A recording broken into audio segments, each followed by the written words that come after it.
Thanks, everybody. Welcome to Build. I'm your host, Ricky Camilleri. Filmmaker Kelly Reichardt has often explored characters living on the fringes of society, whether it's the broken friendship of a modern yuppie and his poor college buddy in Oldjoy, Michelle Williams and her pup in Wendy and Lucy, or the environmental activists of Night Moves. Her eye is always trained on those it seems no one else's are. Her new film, First Cow, is no different. In it, John Magaro and Orion Lee play new friends in the 19th century Pacific Northwest who find very limited success in a new business. Please welcome the wonderful Orion Lee. Let's hear it. Thank you so much for being here. Congrats on the film. It's so beautiful. It's sort of everything that you expect from a Kelly Reichardt film, but even though you expect it, she always delivers in a kind of unique way. I'm curious, when you get a role in a Kelly Reichardt film, what does the script look like when you're going into it? Because so much of the film feels like it's discovery and finding things on set, and not in an improvised way, but she really seems to be filming her actors living in a way. And I don't know how you write that in a script. How does the script look? I think the main thing which strikes me is that she has a lot, she and Jonathan Raymond had a lot of activity in the script. You know, there's not really that many times where we're just sort of sitting down like this, talking. There's always something else to do. And especially, I guess, in a during that time period, you know, you have to do so many things to prepare. Like just the act of making fire means that, a few days before you've been hunting for, wood, you've gone to make sure that it's dry, you've got to find the tinder, maybe a week or two before you've been trying to find flint, and then the stone, which will create the sparks, and so everything is prepared. And then there's this, how do I deal with spoilers? Well, actually, the thing is with this film is that there's no real spoilers, because it's all about it's about a feeling, an experience, and so there's a scene, where I'm just sitting by the river and I'm making a rope, and there's always something to do. And so... Are you talking about that like beautiful shot of you by the river that's kind of like head to toe with leaning? I love that shot so much, and so there's always something to do, and you play the scene through all of these other actions. You're doing all those things that you get taught as an actor, like, your objective and everything, but you're doing it through all the other things that you have to do. Do you have conversations as to how your character would do these things? Since there isn't as much dialogue, you said, whereas in the theater, you would have a conversation as how your character says this, why your character says this, what does this exposition mean for this character in this moment? Whereas with this, if you are just tying the rope or if you were cutting the firewood, the way that you were doing it, is that really up to you on set and how you are going to portray the character? Yes, it is. It is really up to me. The fact that you have to do it is sort of like said in the script and in the blocking and the staging. So that's not up to me. But the way that I do it is completely up to me, really. Yeah.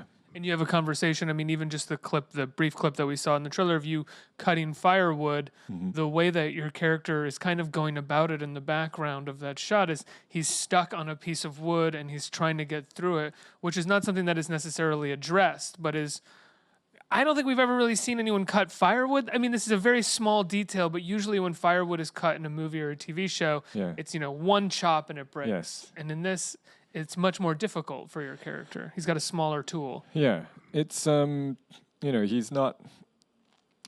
The thing is also, part of it during that time is that as a person you had to do everything. Nowadays everybody specializes. You've got people who chop wood and they're very, very good at it. You've got people who cook and they're very, very good at it. But back then, as a person, you had to cook and clean and make fire and hunt and like everything. So it doesn't mean that you're good. You can't be good at everything. Right. And I guess also during all these activities, that sort of, there's some things you're just naturally good at and some things you aren't. We did do a camp, which was two days, sorry, 3 days, 2 nights with John and I and a reenactor, person who did sort of like tries to live as authentically as possible, as if it was the 1820s during that fur trapping period, and he did that. That person did that with the two of you. yeah, Wow. and so we learned various skills, including that rope making thing out of the reeds, and yeah, so that was very helpful as well. Yeah. And that I'm assuming, obviously, that was prior to shooting. Did that help you and John sort of form a bond as actors as well? Yeah, it was. That was the first time I met him. Well, first time I met him was at the costume, and then they did some test photos of us together, and yeah, and that was the sort of first time we sort of got to know each other's sort of rhythms, I guess. Even though it was important for Kelly that we didn't follow each other's rhythms, because she wanted two different characters on screen. Follow each other's rhythms. Can you expand on that a little bit? Sure. Well, sometimes I think because we want to, as humans, we want to fit in. We want to sort of be amenable. We tend to. Yeah, like if you're a slow rhythm person and I'm a faster rhythm person, we'll naturally come. You'll get a bit faster, I'll get a bit slower. But it's not only rhythm, but it's also like energy and vibe. And actually, when I first read the script, I thought, this is really two geeks meeting. They're non-violent geeks in a violent world. And then They're outsiders from everybody else. Yeah. Just in terms of how unaggressive they are. Yeah. And so I felt that they were the same. I remember having this conversation with Kelly right when I was first chatting with her, and she had said to me, "Look, well, I feel like King Louis is very different to Cookie." And I was struggling to work out how that is, and she mentioned a few things, and I was like, okay, how? She actually mentioned Ryan O'Neill. Ryan O'Neill? Yeah. The actor? Yeah. From Barry Lyndon. She meant it in regards to Barry Lyndon. Yeah. It was a very initial, it was like, might even have been during the audition process. So it was a very, very initial thought of hers. And I think she was trying to convince me not to become like John. Not that I knew what he was going to do, but not to be, like I said, when I first thought of it, I thought these two people are the same and they meet each other and they become friends. And I think people who have similar things gravitate towards each other more than opposites attract. I don't really believe that. So, but when I said I thought this, Kelly was like, well, no, King Lou's is very different from Cookie. And then she mentioned Barry Lyndon and Ryan O'Neill, and I was like, how am I going to do that? Yeah, that's so fascinating. I'm racking my brain right now to think of how your performance in any way, like sort of not matches up with, but is kind of comparable, the character to Ryan O'Neill, because he's such a cad in Barry Lyndon, and he's such a kind of a charming con man. Yeah. Where you're but if you rewatch it, with that in mind, maybe I don't know.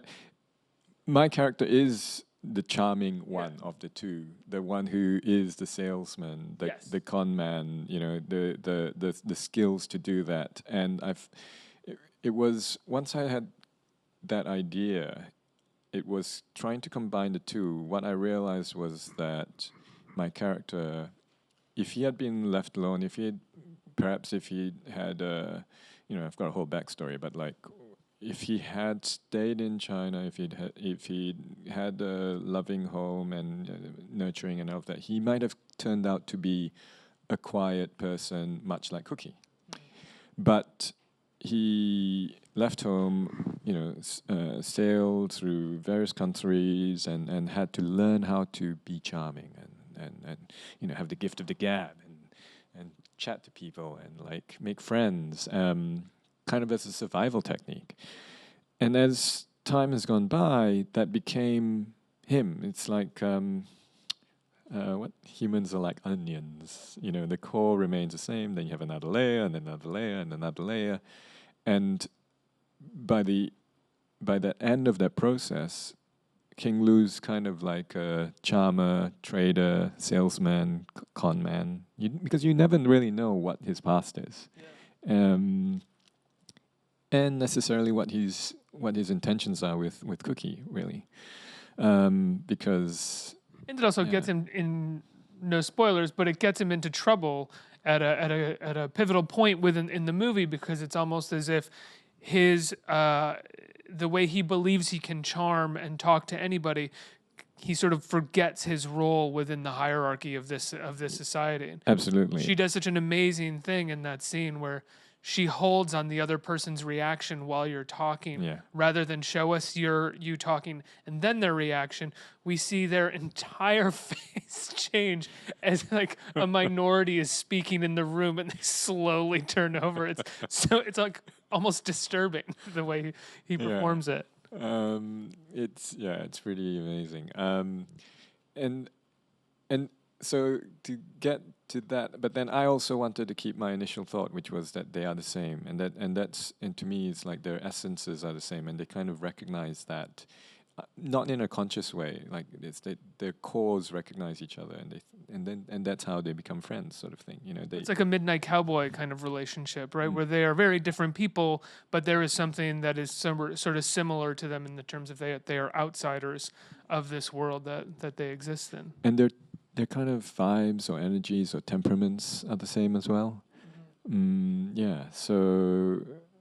So yeah, that's the sort of evolution of that character as it came about in the early stages of it. Just the kind of vibe of like, I don't want to hurt anybody, and I don't want to be a part of anything violent, because everybody else that they are around is looking for violence. Yeah. Although again, King Lou, because of he's got those layers, which he's had to learn, which have now become habit. So he does, or at least he says he does. Maybe he didn't engage in violence prior to when you meet him.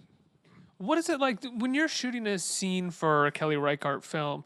Does it feel different than shooting any other kind of scene? There is, as a viewer, there is something stripped away. There is something softer and more subtle within the performances. Do you feel that when you're on set that you are being guided that way, or are you just acting and she ends up cutting it a certain way and it comes across a certain way?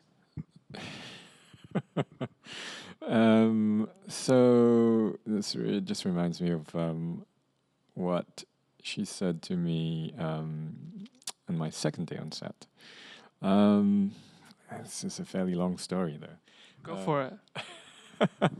Okay, so my first day on set, there's a scene where I, the blanket, it's like unveiled, and I'm underneath.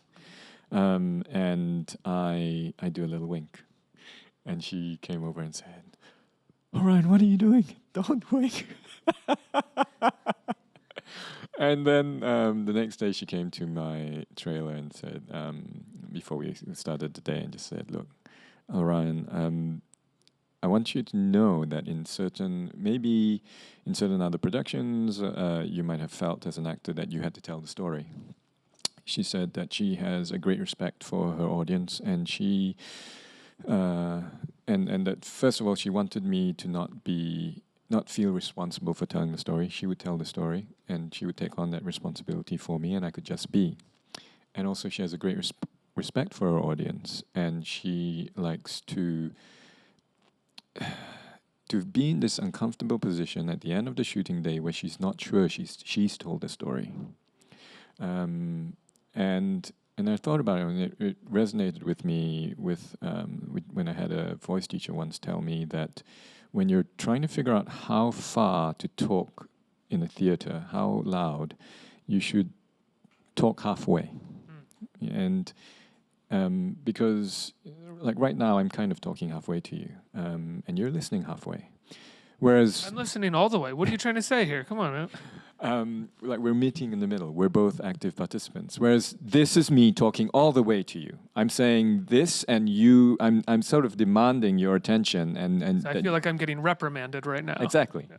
So, talk halfway in the theater. That's and nicer. Yeah. Thank you. And that you can do that. I realized back then as well that you can do that with acting as well. And that's kind of what she's doing with her audience as well. She's going in that unsure space of whether she's told the story or not. She's leaving the space for the audience to participate in that experience. And so I said to her, look, I know what you want. I can give that to you.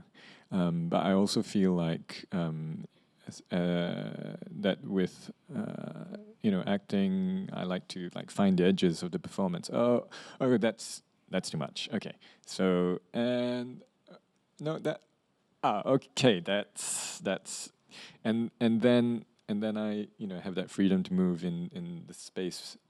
And so I said, so I know what you want. I can give you that for the first take, and then maybe we could find some other things. And she said, yes, but it's a low budget movie and we've got a very tight schedule. I said, okay, no problem. I'll give you what you want. She wants 1 or 2 takes, please. Yeah. So, does a performance like that in itself become, because we always reward big flashy performances where it seems like the actor starved themselves or self-flagellated in some way prior to just before getting in front of the camera. But I wonder sometimes if it's more difficult as the actor to sort of take away everything you've learned about performance and your instincts of, you're a performer for a reason. You like to perform. Yeah. And so you are now taking away a lot of those instinctual performative parts of yourself. So I don't think it's about taking away. It's kind of a pet peeve. I don't think it's about taking away. I don't think it's about being smaller for the screen. What I think it is that you've got so much, and take it all, all of it. Just use it all, right? But then, like coal and a diamond, right? Just don't waste any part of it, but just bring it in and tighter and tighter and tighter and tighter and tighter and then just keep bringing it to that point, right, where it's just you've taken nothing away, you've thrown nothing away, but it's all right there. And you've got all that feeling, all the emotion, all the things that you want in the world, but it's right here. And then you've got to let that go as well, because the most important thing is the other person in the scene. And that's what I think is more important than taking away. Taking away, what have you got left when you've taken everything away? Is it a form? Do you feel that you take all of those things, you boil it down like you said, and then you kind of let it go so you can be there with the other person in the scene, but the hope is that is still all there on camera or on the stage when someone is looking at you. There is something sort of simmering, may not be the exact word, but simmering underneath. There's a depth underneath what you can see on the surface. I think either people feel that or they don't. Part of maybe again part of what Kelly was talking about, the respect for our audience, is you don't have to be liked by everybody. It's tough because you do want to be liked by everybody, but you do your thing, and who it touches, who it reaches, that's who it touches and reaches. And you just got to stay true to that, I think. So I don't. I just do what I believe in and what I just did, Right. and then it's not for me to hope that it. Like I do hope that it touches someone, because that's the point of it, you know. And most importantly, the person in scene with me, you know, that I'm achieving whatever goal or whatever it is that I've got. But it's not about hoping that it translates onto the film, or Right. The most you can do is hope that you feel it and that you get something out of it. Well, again, no? it's about the other person. When during the acting thing, it's about the other person in the scene. It's always about the other person. If there's, you know, I think the chemistry that we had is because we were generous to each other and we were concentrating on each other, even though it's through a whole bunch of other things we're doing, like, you know, making rope and building fires and milking cows and everything, you know. But we were always listening to each other, and that gives that connection. Does Kelly? Do you and John rehearse the scene prior to shooting and then hone it and go over it, or is she the type of person who sort of wants you guys to sit down and shoot it fresh? I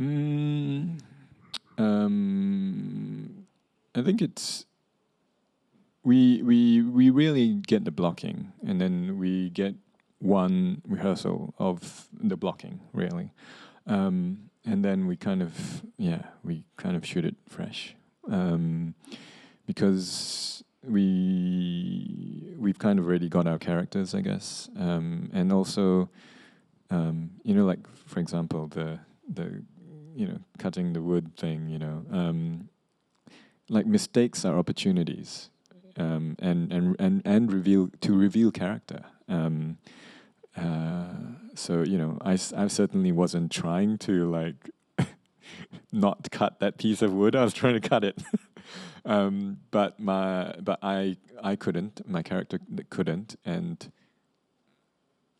that's a reveal of that character, right? What are the limitations of that person? So, yeah, we just have to be, and then any mistakes that happen are opportunities to reveal character. We have time for a couple questions from the audience. Who has a question? Jillian? Hey. Hi. I was wondering, when you first read through the script, was there something that jumped out at you that made you think it was really something special and something you wanted to work on? The main thing was, I mean, I did cry at the end. I wouldn't say why. Even though, yeah, I mean, you know, no spoilers. But it's a really touching script about friendship, and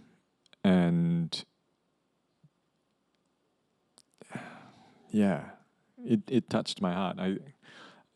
Sometimes you've just got to go with that feeling that you have, even though, well, not even though. I mean, that's the main thing. Like, I read it, I enjoyed it, and then at the end, I was touched. You know, my heart was touched. What more can you want? Next question's from Alex. Hey. Hi, how are you? Good. I was wondering, because I know this is an A24 film, if there was another A24 project that you would love to be a part of, which one would it be? Wow, you know, they've got such fantastic taste, and really, it's like anything. But at the same time, as an actor, I think, you know, you've got to be aware and everything, but at the same time, you can't be too. You've got to accept what comes to you as well. You know, so A24, I'm ready to accept, but yeah. Orion, congratulations on First Cow. It's such a beautiful film. Another wonderful outing from Kelly Reichardt, and an incredible performances by you and John.